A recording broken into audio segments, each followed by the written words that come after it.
الحمد لله الحمد لله رب العالمين والعاقبة للمتقين والصلاة والسلام على سيد الأنبياء والمرسلين أما بعد فأعوذ بالله من الشيطان الرجيم بسم الله الرحمن الرحيم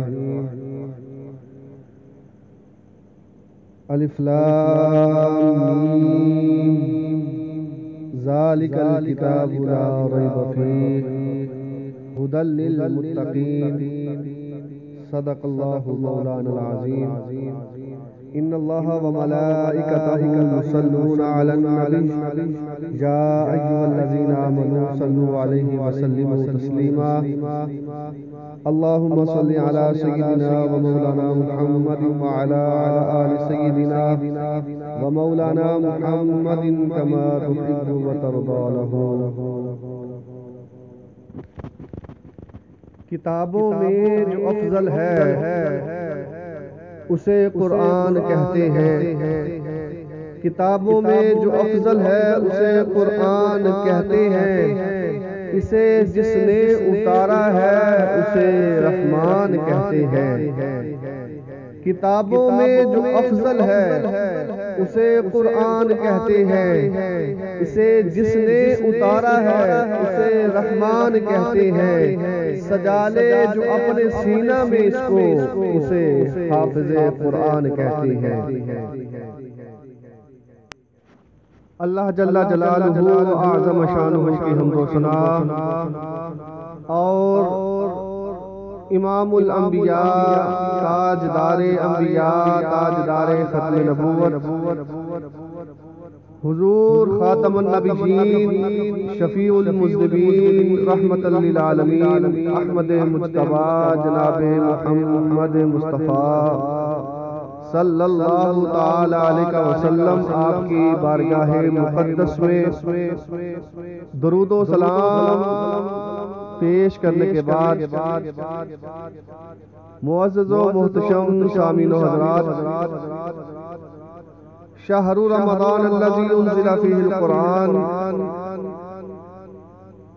چونکہ اس ماہ مقدس میں اللہ رب العالمین نے اپنی کلام کا نزول فرمایا، تو اسی حوالہ سے میں انشاءاللہ العزیز چند باتیں شان قرآن عظمت قرآن کے حوالہ سے عرض کروں گا. دعا ہے کہ اللہ پاک مجھے حق اور سچ بیان کرنے کی توفیق عطا فرمائے. آمین. سامعین گرامی قدر، دنیا کا جب مصنف رائٹر جب کوئی مؤلف تصنیف کرے تالیف کرے تو وہ اپنی کتاب کے آغاز میں یا آخر میں یہ الفاظ لکھتا ہے، درج کرتا ہے کہ اے میری کتاب کے پڑھنے والے، اے میری کتاب کے قاری، سن میں انسان ہوں، میں نے تو اس کتاب کو بغور پڑھا، جائزہ لیا، مطالعہ کیا، لیکن بتقاضۂ بشریت اس میں غلطی ہو سکتی ہے، کوئی کوتاہی ہو سکتی ہے. اے میرے کتاب کے قاری، اگر اس میں تجھے کوئی غلطی کوتاہی نظر آئے تو پلیز کتاب کے مصنف اور مؤلف سے رابطہ کریں تاکہ اس غلطی کا آنے والے ایڈیشن میں ازالہ کیا جا سکے. حضرات، یہ دنیا کا مصنف اور مؤلف اپنی کتاب کے اندر یہ اعلان کرتا ہے کہ میری کتاب میں غلطی کی کوتاہی کی گنجائش موجود ہے. قربان جاؤ عظمت قرآن پہ، قربان جاؤ کلام الہی پہ. جب اللہ نے اپنی کتاب کا آغاز فرمایا ذالک الکتاب لا ریب فیہ، اللہ نے فرمایا میری کتاب یہ کتاب وہ کتاب ہے کہ جس میں غلطی کی گنجائش بھی نہیں ہے. سامعین گرامی قدر، قرآن سے پہلے جتنی بھی کتابیں نازل ہوئی، صحائف اترے، وہ سارے کے سارے برحق اور سچ ہیں۔ آمنت باللہ و ملائکتہ و کتبہ و رسلہ، ہم تمام کتب کو مانتے ہیں، تورات کو مانتے ہیں، زبور کو مانتے ہیں، انجیل برحق کو مانتے ہیں، صحائف کو مانتے ہیں۔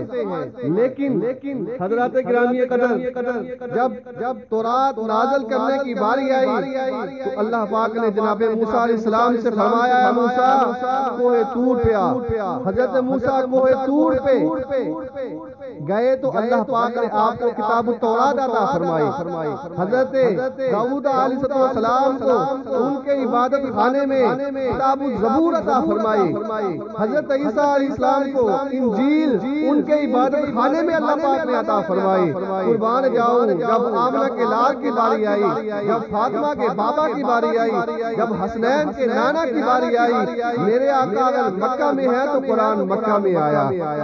میرے آقا اگر سین حرم میں ہے تو قرآن سین حرم میں آیا۔ میرے آقا اگر وادی طائف میں ہے تو قرآن وادی طائف میں آیا۔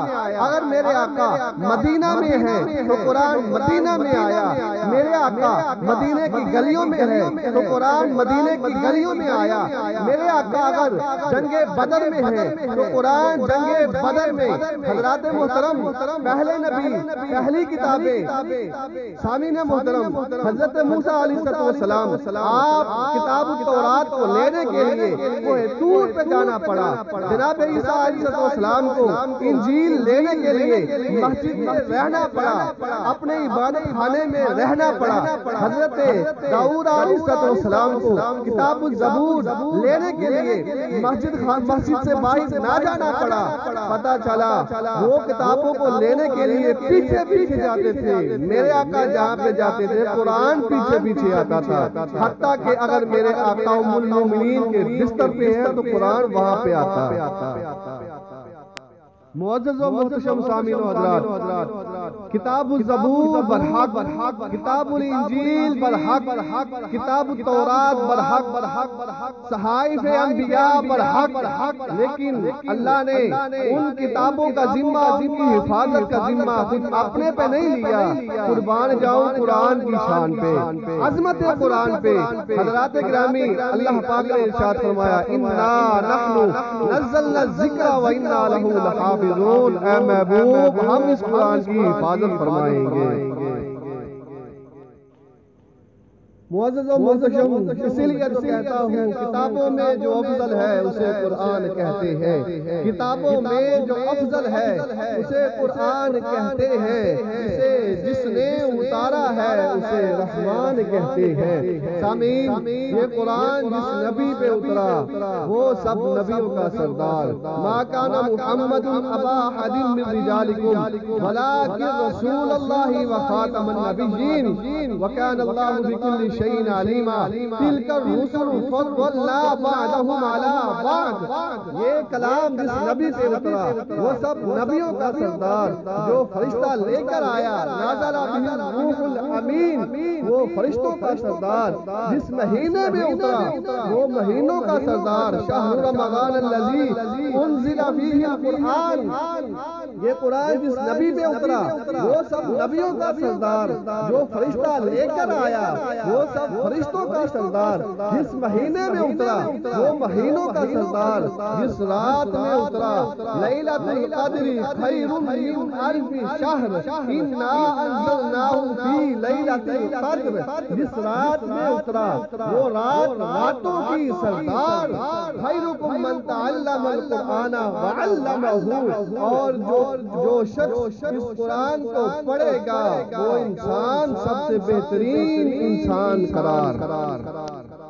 معزز و محتشم سامعین و حضرات، حضرت عثمان غنی ذوالنورین رضی اللہ تعالیٰ عنہ اس حدیث کے راوی ہیں۔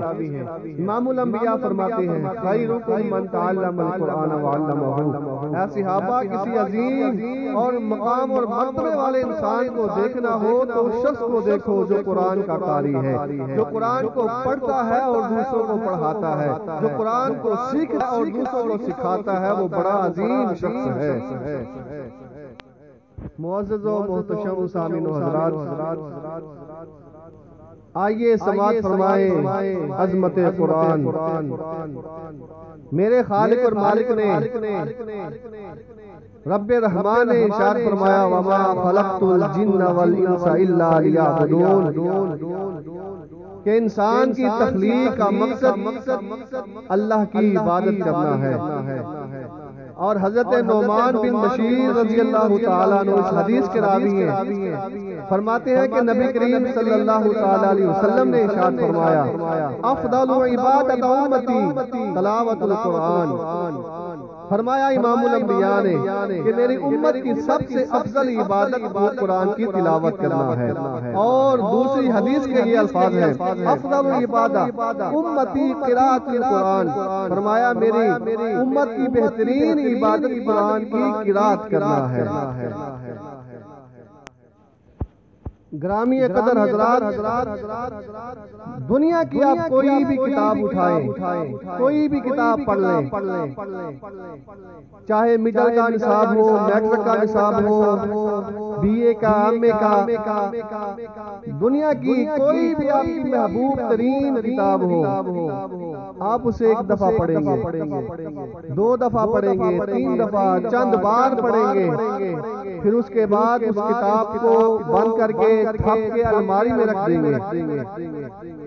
لیکن عظمت قرآن پہ قربان جاؤ، قرآن کی شان یہ ہے کہ جتنی بار بھی پڑھیں گے اتنی بار ہی مزہ آئے گا۔ دنیا کی کتاب ایک دفعہ پڑھی، دو دفعہ پڑھی، چند بار پڑھی، اس کے بعد دل اکتا گیا۔ لیکن قرآن کی شان اور عظمت اور فضیلت یہ ہے کہ جتنی بار بھی پڑھو گے اتنی بار ہی لاجواب مزہ آئے گا، اتنی بار ہی مزہ آئے گا، دل نہیں اکتائے گا، بلکہ اور زیادہ محبت اور چاشنی آئے گی، اور زیادہ حلاوت بڑھے گی، محبت بڑھے گی۔ کیونکہ یہ میرے اللہ کا کلام ہے، یہ خدا تعالیٰ کا کلام ہے، یہ میرے مولا کا کلام ہے۔ جتنی بار پڑھو گے اتنی بار ہی مزہ آئے گا۔ اسی لیے تو امام المشارق والمغارب حضرت سیدنا امیر المومنین مولا کائنات حضرت علی شیر خدا کرم اللہ وجہ الکریم فرماتے ہیں کہ جب میرا دل کرے کہ میں اللہ سے باتیں کروں تو اس کی نماز لیز لیتا ہوں، اس کی نماز پڑھنا شروع کر دیتا ہوں، حالت قیام میں چلا جاتا ہوں، میں اپنے رب سے باتیں کرنا شروع کر دیتا ہوں۔ اور جب میرا یہ دل کرے کہ اب اللہ مجھ سے باتیں کرے، اللہ مجھ سے کلام کرے، تو اس کی کتاب کو کھول لیتا ہوں اور اس کی باتیں سننا شروع ہو جاتا ہوں۔ گرامی قدر حضرات، حضرت ابو ہریرہ رضی اللہ تعالیٰ عنہ اس حدیث کے راوی ہیں کہ نبی کرم صلی اللہ تعالیٰ علیہ وسلم نے ارشاد فرمایا اعبد الناس اکثرهم تلاوۃ للقرآن۔ فرمایا صحابہ، سب سے بڑا متقی وہ شخص ہے جو قرآن کو کثرت کے ساتھ پڑھتا ہے۔ پتہ چلا جو کثرت قرآن پڑھے، جو قرآن کو کثرت کے ساتھ پڑھے، تلاوت کرے، وہ بہت بڑا متقی اور عظیم انسان ہے۔ حضرت امام غزالی لکھتے ہیں امام احمد بن حنبل رضی اللہ تعالیٰ عنہ آپ نے جب حالت خواب میں اللہ کا قرب پایا تو عرض کی مولا میں تیرے اور قریب چاہتا ہوں، تیرا اور قرب چاہتا ہوں۔ تو عرض کی مولا کیا کروں؟ تو رب العالمین کی طرف سے آواز آئی اے احمد بن حنبل تو قرآن پڑھا کر، اور قربان جاؤں امام احمد بن حنبل رضی اللہ تعالیٰ عنہ آپ کی شان اور آپ کے مقام اور مرتبہ پر کہ جنہوں نے ہمارے لیے آج یہ انسان کا مسئلہ حل فرما دیا۔ عرض کی مولا میں قرآن کو سمجھ کے پڑھوں یا بغیر سمجھ کے؟ آواز آئی تو سمجھ کے پڑھے گا پھر بھی قبول ہے، بغیر سمجھ کے پڑھے گا پھر بھی قبول ہے۔ تو آئیے ترمذی شریف کی یہ حدیث سماعت فرمائے، فرمایا ما تقرب العباد الى اللہ عز وجل بمثل ما خرج منہ یعنی القرآن۔ فرمایا امام الانبیاء کریم صلی اللہ تعالی علیہ وسلم نے اللہ کا قرب پانا ہو تو اس کی کلام کی تلاوت کثرت کے ساتھ کیا کرو، قرآن پاک کو کثرت کے ساتھ پڑھا کرو، اللہ کا قرب پالو گے، اللہ کے قریب ہو جاؤ گے۔ معزز و محتشم سامعین و حضرات، حضرت معاذ اس حدیث کے راوی ہیں۔ امام الانبیاء فرماتے ہیں من قرأ القرآن وعامل بما فیہ البس والدہ تاجا یوم القیامہ ضوءہ احسن من ضوء الشمس۔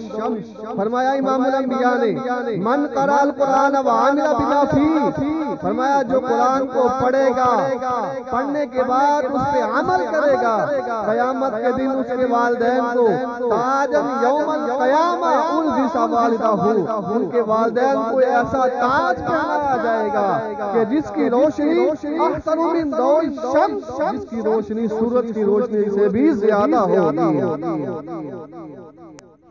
فرمایا اس کی روشنی، اس کے والدین کو جو تاج پہنایا جائے گا اس کی روشنی سورج کی روشنی سے بھی زیادہ ہوگی۔ سامعین گرامی توجہ، یہ شان ہے امت کے ایک حافظ قرآن کی، یہ شان ہے قاری قرآن کی، تو پھر صاحب قرآن کی عظمت کا عالم کیا ہوگا، پھر صاحب قرآن کے والدین کا شان کا عالم کیا ہوگا۔ یہ ایک عام حافظ قرآن کی یہ شان ہے کہ اس کے والدین کو ایسا تاج پہنایا جائے گا، تو جس پہ قرآن نازل ہوا ہے اس کے والدین کا مقام کیا ہوگا، اس کے والدین کی عظمت اور شان کیا ہوگی کہ جن کے اوپر قرآن نازل ہوا ہے جو صاحب قرآن ہے۔ حضرات گرامی، پھر حضرت عبداللہ آپ کی شان کا عالم کیا ہوگا، حضرت آمنہ رضی اللہ تعالیٰ عنہ حضور کی والدہ محترمہ کا مقام کیا ہوگا، حضرت دائی حلیمہ سعدیہ کا مقام کیا ہوگا کہ جن کا بیٹا صاحب قرآن ہے۔ تو کتنے خوش نصیب ہیں وہ شخص، کتنے خوش نصیب ہیں وہ ماں باپ کہ جن کو یہ مقام اور یہ اعزاز حاصل ہوگا قیامت کے دن کہ ان کے سروں پر ان کے حافظ قرآن بیٹوں کی وجہ سے تاج پہنایا جائے گا۔ مبارکباد کے مستحق ہیں وہ لوگ جو اپنے بچوں کو قرآن کی تعلیم سکھاتے ہیں، حافظ قرآن بناتے ہیں، معلم قرآن بناتے ہیں، قرآن کا قاری بناتے ہیں۔ معزز و محتشم سامعین و حضرات، آئیے سماعت فرمائیں عظمت قرآن، شان قرآن۔ حضرت عبداللہ ابن عمر رضی اللہ تعالیٰ عنہما اس حدیث کے راوی ہیں۔ امام الانبیاء فرماتے ہیں الصیام والقرآن یشفعان للعبد یقول الصیام رب انی منعته والطعام والشراب بالنهار فشفعني فيه ويقول القرآن ربي منعته النوم باللیل والنہار۔ میرے آقا فرماتے ہیں کہ روزہ اور قرآن انسان کی شفاعت فرمائیں گے، سفارش کریں گے۔ روزہ کہے گا میرے مولا ربی انی منعته الطعام والشراب، یقول الصیام، روزہ کہے گا میرے مولا میں نے اس کو کھانے پینے سے روکے رکھا، عمدہ مشروبات پینے سے روکے رکھا، ہر قسم کی غذائیں اور مشروبات پینے سے، لذیذ کھانوں سے روکے رکھا، دور رکھا۔ میرے مولا میری سفارش کو قبول فرما، اس کی غلطیوں کو معاف فرما۔ میرے آقا فرماتے ہیں وَيَقُولُ الْقُرْآن، پھر قرآن کہے گا ربی منعته النوم باللیل والنہار، اے میرے رب، اے میرے پروردگار، قرآن بولے گا میں نے اس کو رات میں نیند سے روکے رکھا، یہ میری خاطر تلاوت کیا کرتا تھا، یہ تیری خاطر تلاوت کیا کرتا تھا۔ میرے مولا یہ میری تلاوت کرتا، کبھی نماز میں، کبھی حالت قیام میں، کبھی تراویح میں، یہ مجھے بڑی محبت کے ساتھ پڑھا کرتا تھا، نیند کی پرواہ نہیں کرتا تھا۔ قرآن کہے گا مولا آج میں اس کی سفارش کرتا ہوں، اس کی شفاعت کرتا ہوں، میرے مولا اس کے گناہوں کو معاف فرما اور اس کی بخشش فرما۔ میرے امام الانبیاء فرماتے ہیں فیشفعانی، ان دونوں کی سفارش کو اس بندے کے حق میں اللہ قبول فرما لے گا، اور اللہ پاک دونوں کی سفارش قبول فرما کے اس بندے کو معاف کر کے جنت میں اعلیٰ مقام عطا فرمائے گا۔ معزز و محتشم سامعین حضرات، دوسری حدیث کے یہ الفاظ ہیں۔ حضرت جابر رضی اللہ تعالیٰ عنہ آپ اس حدیث کے راوی ہیں۔ فرمایا امام الانبیاء کرام نے، فرمایا امام الانبیاء نے کہ جب قرآن کا حافظ اور قرآن کا قاری دنیا سے جاتا ہے، رخصت ہوتا ہے، تو اللہ پاک زمین کو حکم دیتا ہے، قبر کو حکم فرماتا ہے کہ اے قبر اے زمین، میرے اس قرآن کے حافظ کا گوشت نہ کھانا، اس کا گوشت نہ کرنا، گوشت نہ کھانا۔ زمین عرض کرتی ہے میرے مولا، میں اس کا گوشت کیسے کھا سکتی ہوں کہ جس کے سینے میں تیرا کلام پاک موجود ہے، جس کے سینے میں تیری کلام موجود ہے، جس کے سینے میں تیرا نور موجود ہے، میں اس کے گوشت کو کیسے کھا سکتی ہوں؟ حضرات گرامی، آج وقت ہے، آج ہمارے پاس ٹائم ہے، آج ہمارے پاس وقت ہے کہ ہم قرآن کو دوست بنا لیں، قرآن کو پڑھیں تاکہ قبر اور حشر میں یہ ہمارا دوست بن جائے۔ معزز و محتشم سامعین حضرات، میرے آقا امام الانبیاء صلی اللہ تعالیٰ علیہ وسلم ارشاد فرماتے ہیں، حضرت ابن عباس سے یہ روایت ہے، فرمایا ان الذی لیس فی جوفہ شیء من القرآن۔ میرے آقا فرماتے ہیں صحابہ کہ جس شخص کے سینے میں قرآن کا کوئی حصہ موجود نہ ہو، جس کو قرآن یاد نہ ہو، جو دل قرآن سے خالی ہو، وہ اجڑے ہوئے گھر کی طرح ہے، اس کی مثال بے آباد گھر کی طرح ہے، وہ ویران گھر ہے۔ حضرت علامہ ملا علی قاری رحمۃ اللہ تعالی علیہ اس جگہ فرماتے ہیں کہ دل آباد ہوتے ہیں ایمان اور تلاوت قرآن کی وجہ سے۔ جن گھروں میں انسان آباد نہیں ہوتے، جن گھروں میں انسان نہیں بستے، وہ گھر جنوں اور شیطانوں کا بسیرا بن جاتا ہے۔ تو لہٰذا اپنے دلوں کو ویرانوں اور شیاطین کے بسیروں سے بچائیں، کثرت کے ساتھ تلاوت قرآن فرمائیں۔ حضرت عبداللہ ابن مسعود رضی اللہ تعالیٰ عنہ اس حدیث کے راوی ہیں، فرمایا ان اصغر البیوت بیت لیس فیہ شیء من کتاب اللہ۔ امام الانبیاء فرماتے ہیں کہ وہ گھر بے آباد اور اجڑا ہوا گھر ہے کہ جس میں اللہ کے کلام پاک کی تلاوت نہ کی جاتی ہو۔ اس سے کیا پتہ چلا کہ وہ گھر کہ جس گھر میں میری ماں، میری بیٹی، میری بہن تلاوت کرے، میرا بھائی تلاوت کرے، وہ گھر آباد ہے اور رحمت الہی کا اس گھر میں نزول ہوتا ہے۔ معزز سامعین و حضرات، جب قرآن کا حافظ اور قرآن کا قاری تلاوت قرآن کرنے والا کثرت کے ساتھ اس دنیا سے جاتا ہے، جب اس کا انتقال ہوتا ہے، جب وہ مرتا ہے، دنیا سے رخصت ہوتا ہے، تو اس کے اہل و عیال، اس کے عزیز و اقربا اس کے کفن دفن کرنے کے انتظامات میں مشغول ہو جاتے ہیں۔ تو سامعین محترم، اس وقت قرآن حسین و جمیل شکل میں اس کے سامنے کھڑا ہو جاتا ہے، یہاں تک کہ اسے کفن دے دیا جاتا ہے۔ پھر جب اس کی نماز جنازہ پڑھائی جاتی ہے، قبر میں اتار کر اس کے اوپر مٹی ڈال دی جاتی ہے۔ عزیز و اقربا جب رخصت ہو جاتے ہیں، منکر نکیر کی آمد ہوتی ہے، فرشتے آتے ہیں سوالات کرنے کے لیے۔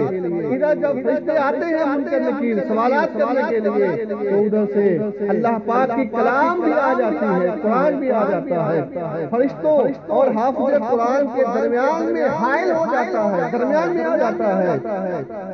منکر نکیر کلام پاک سے کہتے ہیں تو سائڈ پہ ہو جا، قرآن کہتا ہے رب کعبہ کی قسم یہ میرا ساتھی ہے، میں اس کا ساتھی ہوں۔ دنیا کی رنگینیوں میں، دنیا میں اس نے مجھے نہیں چھوڑا، تو آج میں کلام الہی اس کو نہیں چھوڑوں گا۔ دنیا میں اس نے مجھے محبت کے ساتھ کبھی حالت قیام میں پڑھا، کبھی تراویح میں پڑھا، کبھی شبینہ پڑھا۔ حضرات گرامی قرآن کہے گا اس نے دنیا میں مجھ سے محبت کی، آج میں اس کی حمایت کروں گا، آج اس سے میں محبت کا اظہار کرتا ہوں، اس کی حمایت کرتا ہوں۔ جب تک جس کو جنت کا حکم نہ ملے گا قرآن پیچھے نہیں ہٹے گا، یہاں تک کہ اسے جنت کا حکم مل جائے گا۔ سبحان اللہ العظیم۔ تو معزز سامعین و حضرات، آخر میں دعا ہے کہ اللہ پاک ہمیں کثرت کے ساتھ تلاوت قرآن کرنے کی توفیق عطا فرمائے، صحیح معنوں میں قرآن کو سمجھنے کی توفیق عطا فرمائے، اور قرآن پر عمل کر کے اپنی زندگی کو سنوارنے کی، بہتر کرنے کی توفیق عطا فرمائے۔ وما علینا الا البلاغ۔